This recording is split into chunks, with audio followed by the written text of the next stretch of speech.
আজ তোমাদের জন্য দারুণ একটা রেসিপি নিয়ে এসেছি, যেটা খেতেও দুর্দান্ত আর বানাতে লাগবে মাত্র 2 মিনিট। না লাগবে পেঁয়াজ, না লাগবে আদা রসুন। হ্যাঁ হ্যাঁ, ঠিক শুনেছেন। আর এই রেসিপিটার নাম হচ্ছে সর্ষে চিংড়ি পোস্ত কড়াই ভাপে। আর তার জন্য প্রথমেই বেটে নিতে হবে কালো সর্ষে, সাদা সর্ষে, পোস্ত আর 4-5টা কাঁচা লঙ্কা। আর বাজার থেকে কিনে আনা চিংড়ি মাছের মধ্যে মাখিয়ে নিতে হবে নুন আর হলুদ।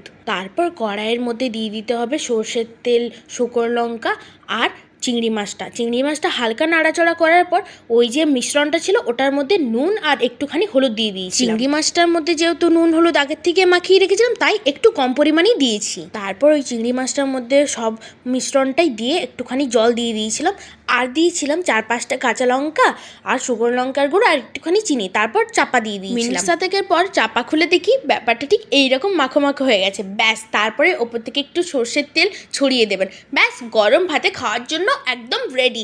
লাইক